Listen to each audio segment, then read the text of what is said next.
Hello students, welcome to my page English Guru road to success. So past में जितने भी videos हम लोगों ने बनाए थे उसमें हमारा नरेशन का पूरा टॉपिक कंप्लीट हो चुका था। अब बात आती है कि जब सीबीएसई क्वेश्चंस करता है तो इन टॉपिक से वो क्वेश्चंस कैसे देता है। डायरेक्ट सेंटेंस तो दे ही देगा, नो डाउट, बट उसके बावजूद भी उनके जो पैटर्न्स होते हैं कि वो किस टाइप के क्वेश्चंस होते हैं। पहला पैटर्न होता है कि वो एक कन्वर्सेशन फॉर्म में लिख के दे देगा कि आपको पूरी लाइन फ्रेम करने के लिए पूछ लेगा। दूसरा क्वेश्चन होता है कि वो कन्वर्सेशन में ही उस जगह पे एक ब्लैंक डाल देगा कि हाँ उस ब्लैंक पे कौन सा वर्ड आएगा। और तीसरा क्वेश्चन होता है कि वो आपसे डायरेक्ट क्वेश्चन पूछ सकता है कि अगर सेंटेंस को हमको चेंज करना है तो उसका सॉल्यूशन क्या आएगा। वो तीनों क्वेश्चन मैंने यहाँ पे मेंशन कर रखे हैं। तीनों टाइप के क्वेश्चंस आते हैं, क्वेश्चंस किस फॉर्म में लिखे जाते हैं, इनके आंसर्स कैसे आएंगे। जैसे एक कन्वर्सेशन है, teacher have you completed your homework. अब हमेशा ध्यान रखना कि कन्वर्सेशन वाले पोर्शन में यहाँ पे जो मेंशन होता है वो उसे कहते हैं रिपोर्टेड वर्ब। ये वाला हिस्सा हमेशा काय में आएगा, आपका रिपोर्टेड वर्ब के अंदर आएगा। और ये वाले जो पोर्शंस होते हैं ये आपके आते हैं रिपोर्टेड स्पीच के अंदर। इस टॉपिक के लास्ट तक बने रहोगे, पूरा वीडियो देख लोगे, क्वेश्चन के सारे कॉन्सेप्ट्स क्लियर हो जाएंगे। इनसे बाहर क्वेश्चंस का पैटर्न तो बनता ही नहीं है।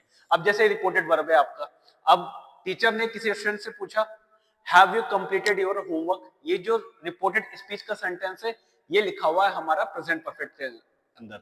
अब आशा ने इसका रिप्लाई क्या दिया, yes I finished it last night. अब कन्वर्सेशन का एक पोर्शन तो आप लोग के एग्जाम ने दे दिया, क्या दिया है, द टीचर आस्क्ड आशा, यानी कि ये वाली लाइन आ गई, the teacher asked Asha if. As usual ये आपका इंट्रोगेटिव पैटर्न है, तो इस इंट्रोगेटिव पैटर्न को रिप्रेजेंट करने के लिए यहाँ पे क्या आ गया, इफ आ गया। यू सेकंड पर्सन है, टीचर ने ये लाइन किससे कही है, आशा से कही है, यानी कि इस रिपोर्टेड वर्ब का जो ऑब्जेक्ट होगा वो होगा आशा।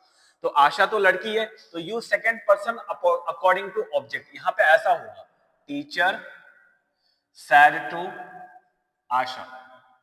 अब ये आशा आपका ऑब्जेक्ट हो गया, तो आशा के लिए क्या आएगा, शी। अब ये आपका प्रेजेंट परफेक्ट टेंस है, have you completed your homework, तो प्रेजेंट परफेक्ट क्या में चेंज हो गया, पास्ट परफेक्ट के अंदर, if she had completed her homework. Your second person according to object आ गया। Asha replied that. अब ये उन्होंने यहाँ पे क्वेश्चन डाल दिया कि आशा ने फिर यहाँ पे क्या रिप्लाई दिया। अब आशा ने जो रिप्लाई दिया यही आपका आंसर है, आपको इसी को आंसर लिखना है। Yes I first person according to subject, subject क्या बनेगा इसका, Asha. She, Asha replied that she, I के लिए क्या बन गया, she. Finished it last night, finished यानी कि सिंपल पास्ट चेंज होगा पास्ट परफेक्ट के अंदर, she had finished it the previous night. ये आपका आंसर आ गया। तो ये इस टाइप के क्वेश्चन आपको पूछेगा। पहला पैटर्न तो यहाँ पे ये हो गया। जो दूसरा पैटर्न है वापस से वही कन्वर्सेशन का फॉर्म है। कन्वर्सेशन के फॉर्म में कैसे आ गया, Maya could you please tell me where the post office is, the policeman it is just around the corner. यानी कि ये वाला जो पोर्शन है ये है आपका रिपोर्टेड वर्ब, और ये वाला जो पोर्शन है अगेन ये आपके रिपोर्टेड स्पीच है। So Maya politely asked the policeman. Maya ने ये लाइन किससे पूछी, पुलिस से पूछी। Maya politely asked the policeman if he could tell where the post office was. Means इस लाइन को उन्होंने चेंज कर दिया, इस था वाज में आ गया, where the post office was. अब जब आपको ये चेंज नहीं किया था, उन्होंने इस लाइन को चेंज किया कि where the post office is, इस लाइन को चेंज किया है, तो इसका आंसर क्या आ गया, where the post office was. अब पुलिसमैन ने क्या रिप्लाई दिया, it is just around the corner. ये रहा उसका answer, it just around the corner, यानी कि हमको इस लाइन को चेंज करना है। इट का तो इट आ गया, just around the corner it is copy हो गया। अब कभी भी हेल्पिंग वर्ब के बाद से अगर मेन वर्ब नहीं आता है तो इसे कहते हैं स्टेट ऑफ एक्शन, कंडीशन, यानी कि एक कंडीशन वाली लाइन है। तो इज यानी प्रेजेंट टेंस का सिंपल फॉर्म, और वो काय में कन्वर्ट हो जाएगा पास्ट में, तो इट की जगह क्या आएगा, इसकी जगह क्या आएगा, वॉज या वर। यानी कि आपके अकॉर्डिंग टू सब्जेक्ट इट के लिए क्या होना चाहिए, वॉज होना चाहिए, तो आपके आंसर में क्या आएगा, वॉज। आपका ऑप्शन नंबर 20 सही आंसर है। यानी यहाँ पे क्या आएगा, it was just around the corner. तो ये दूसरा पैटर्न है जिस पैटर्न में आपसे क्वेश्चन पूछ सकता है। और तीसरा पैटर्न, लास्ट पैटर्न ये है, रिपोर्ट द सेंटेंस। यानी कि वो आपसे कभी भी नहीं बोलेगा कि change the sentence direct to indirect, वो क्वेश्चन उठाकर डाल देगा, रिपोर्ट द सेंटेंस। अब आपके पास लाइन के लिखी हुई है, have you seen my book, she asked her brother.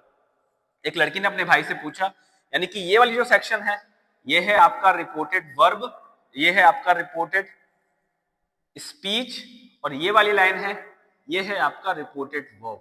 जब आप इसको चेंज करोगे, now back to your answer, she asked her brother, she asked her brother. As usual हम पहले के वीडियो में डिस्कशन कर चुके हैं कि अगर यहाँ पे हेल्पिंग वर्ब आता है तो कॉमा एंड कॉन्जंक्ट में क्या आता है, इफ आता है। If use second person according to object, if he have seen, present perfect क्या में चेंज हो जाएगा, पास्ट परफेक्ट में, हैड सीन हर बुक। तो ये आपका आंसर आएगा। तो स्टूडेंट्स, जितने भी रिपोर्टेड स्पीच के जो क्वेश्चंस थे वो सारे क्वेश्चंस मैंने आप लोग को एक्सप्लेन कर दिए हैं। ये क्वेश्चन इसके बाहर के पैटर्न से कहीं नहीं आते हैं और यही आपका पैटर्न होता है। आप अपने जितने भी जो और क्लासमेट्स हैं और जो आपके फ्रेंड्स हैं उनके साथ मेरी वीडियोस को शेयर करें और प्लीज मुझे बताएं कि वीडियोस कैसे लगती है, और ताकि मैं इसको और मोटिवेट होके मैं आपके लिए और टॉपिक कंप्लीट कर सकूं। ये टॉपिक तो हमारा कंप्लीट हो गया पूरा, इस रिलेटेड जितने क्वेश्चंस थे वो भी पूरे कंप्लीट हो गए। अब मैं अपनी नई वीडियो में आपकी ग्रामर के कुछ और टॉपिक्स लेके आऊंगा, आपके बुक्स के चैप्टर्स कंप्लीट हो जाएंगे। So stay tune on my page. Thank you.